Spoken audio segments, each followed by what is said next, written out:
Bienvenidos. Estas son las noticias más destacadas de la OEA. Esto es OEA News, el informativo de la Organización de los Estados Americanos.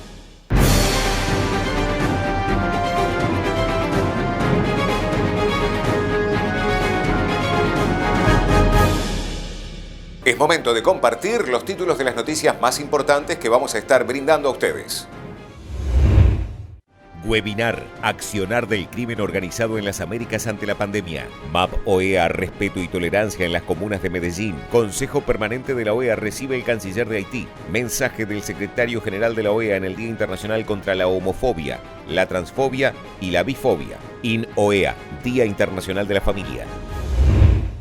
El viernes 15 de mayo, el Departamento contra la Delincuencia Organizada Transnacional de la OEA realizó un webinar sobre el accionar del crimen organizado en las Américas ante la pandemia, en el que se dialogó sobre la delincuencia organizada transnacional y cómo se está adaptando para seguir operando en el marco de la pandemia y el mundo post-COVID-19. El contexto excepcional de la contención del virus ha movilizado a los sistemas nacionales de salud, pero así también a los sistemas de seguridad y de cumplimiento de la ley, que han estado a cargo de medidas extraordinarias de control. Esto ha repercutido en los mecanismos y rutas utilizadas por los grupos criminales, los cuales se ven afectados en algunos casos por el cierre de fronteras y aeropuertos y por la intensificación de controles policiales de circulación.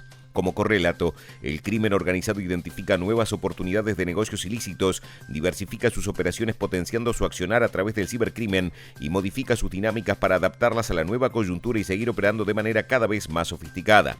El aprovechamiento de la crisis por parte del crimen organizado se manifiesta en el impulso de nuevas metodologías aplicadas al tráfico de drogas ilícitas, simulando entre cargamentos de productos médicos la proliferación del tráfico de productos farmacéuticos falsificados, en un contexto de escasez de insumos y equipamientos y hasta acciones de asistencia social y algunos casos que desafían a la autoridad de los estados, por citar algunas de las manifestaciones más recientes. Ante esta situación es indispensable que la OEA, otros organismos internacionales y regionales y los estados analicen cuáles son las nuevas manifestaciones del crimen organizado transnacional a fin de elaborar diagnósticos actualizados y diseñar respuestas. La secretaria de Seguridad Multidimensional de la OEA, Farah Urrutia, en el webinar señaló que en el contexto de la pandemia COVID-19 y con un propósito positivo, el Departamento contra la Delincuencia Organizada Transnacional de la OEA se pone a disposición de los Estados miembros para promover acciones ante nuevos desafíos generados por el crimen organizado.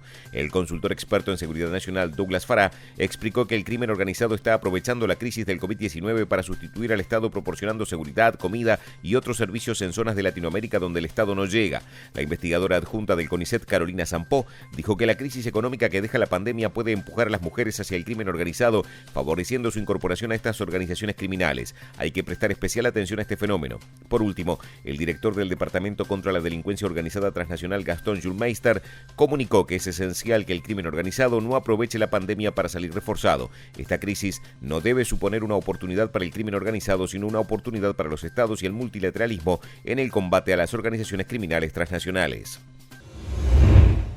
En una pequeña construcción de ladrillo y tejas de zinc en la Comuna 8 de Medellín, funciona Casa Diversa. Por varios años, los jóvenes que lideran este colectivo han buscado generar un hecho de paz con algo central: el respeto por la comunidad LGBT. Casa Diversa ha recibido el acompañamiento permanente de la misión de apoyo al proceso de paz.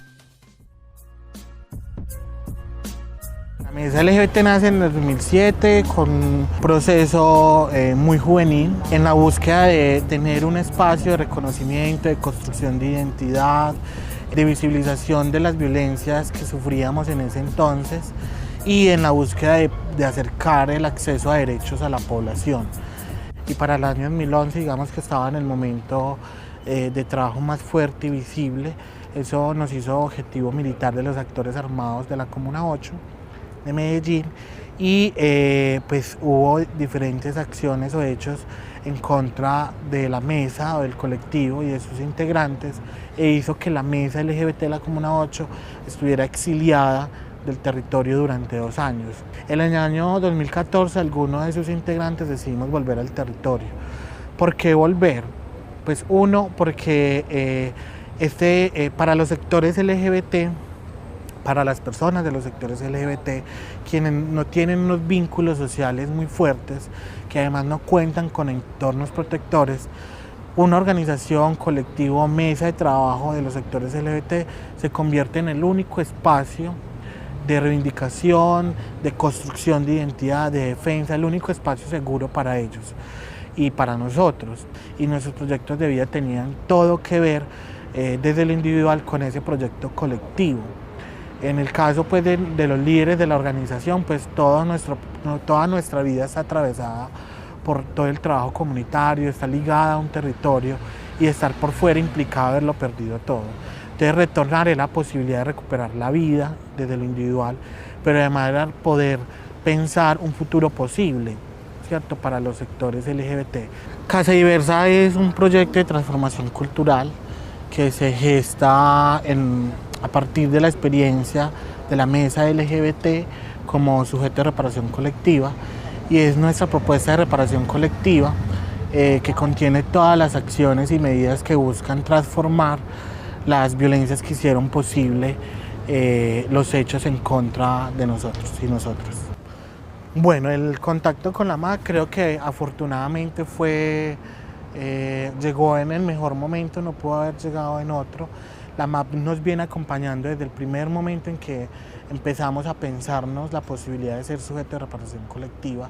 Es decir, la MAP ha sido una organización que ha ayudado a gestar este proceso, esta idea, este sueño, pero además que ha permanecido en el tiempo apostándole, acompañándonos de manera firme, contundente, constante, y eso ha posibilitado que hoy la mesa, digamos, haya logrado suplir muchas de las fases de su ruta de reparación colectiva y digamos que sigue siendo aún un laboratorio, porque estar en un mismo espacio, tantas personas tan diferentes y tan diversas, pues es el reto. Digamos que los principales logros que hemos tenido hasta hoy tienen que ver con el relevo generacional, con la posibilidad de gestar nuevos líderes para el territorio, para la ciudad. Tiene que ver con la posibilidad de incidir o de la incidencia política que hemos logrado tener, en la posibilidad de visibilizar la importancia de los sectores LGBT víctimas del conflicto armado y de los y las jóvenes también víctimas. Tiene que ver con la posibilidad también de empezar a pensarse y a construir una pedagogía de la diversidad, una pedagogía de la paz y una pedagogía de la memoria y la reconciliación. La paz es un asunto que se construye de tú a tú. Inicialmente parte por el sujeto, por la persona, por el ser, pero luego tiene que entrar en relación con el otro. Entonces Casa Diversa es justamente eso. Casa Diversa no es un espacio para discursos, para representaciones, para puestas en escena de lo que consideremos es paz. Casa Diversa se construye la paz a diario y se construye desde lo mínimo, porque la paz no puede seguir siendo un asunto que sintamos lejano, una paz que dependa del otro, una paz que siempre está como una etiqueta o como un lugar lejos, ausente, inalcanzable, sino que la paz es un asunto que parte de la convivencia. El Consejo Permanente de la Organización de los Estados Americanos sostendrá una sesión virtual extraordinaria el miércoles 20 de mayo para recibir al ministro de Relaciones Exteriores de Haití, Claude Joseph. El domingo 17 de mayo se celebró el Día Internacional contra la Homofobia, la Transfobia y la Bifobia. El secretario general de la OEA, Luis Almagro, expresó que los grupos más vulnerables de nuestra región están siendo fuertemente impactados por la crisis del coronavirus y dijo que en el Día Internacional contra la Homofobia, la Transfobia y la Bifobia no debemos olvidarnos de los desafíos que enfrentan las personas LGTBIQ durante el COVID-19 y la discriminación histórica que también aún tienen que enfrentar. El mundo después de la pandemia tiene que ser un mundo y sobre todo una región más inclusivo que antes, que no deje a nadie atrás y donde la solidaridad y el goce de derechos es una realidad para todos, concluyó Almagro. El Instituto Interamericano del Niño, la Niña y Adolescentes de la OEA celebró el 15 de mayo el Día Internacional de la Familia. El 20 de septiembre de 1993 se declara por la Asamblea General de la ONU que cada 15 de mayo se celebre el Día Internacional de la Familia. Como todo día internacional, el objetivo es ubicar en el centro del interés, atención y reflexión la importancia primordial de la familia en el desarrollo de la humanidad. La actualidad nos muestra que hablar de la familia alcanza para identificar la categoría, pero no la diversidad de materializaciones en las que éstas pueden presentarse. Existe una variedad de familias según su estructura, cultura cultura, género, etc., unificándose todas en un rol de eslabón fundamental en el entrelazado sistémico constructor de comunidades y sociedad. Posicionados en la Convención sobre Derechos del Niño, en especial en el concepto de corresponsabilidad, las familias junto a la comunidad y el Estado constituyen pilares de la protección del ejercicio de derechos de niñas, niños y adolescentes. En tal sentido, ubicando a los Estados como garantes últimos en esta protección, las familias deben contar con todas las capacidades y herramientas para el desempeño de su tarea de acompañar y habilitar desarrollos saludables de niñas, niños y adolescentes. Entornos cotidianos de cuidado familiar serán los que aseguren crecer rodeados de amor, respeto, contención, habilitación y al progresivo desarrollo de las autonomías.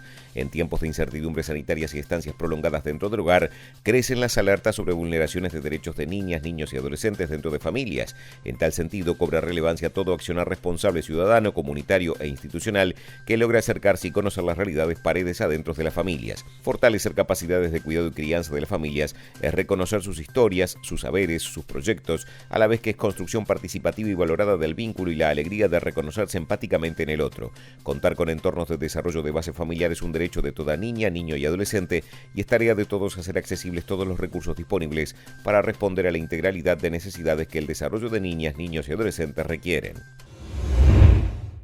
Estas han sido las noticias más relevantes de la OEA, la Organización de los Estados Americanos. Esto ha sido OEA News. Nos reencontramos en la próxima jornada.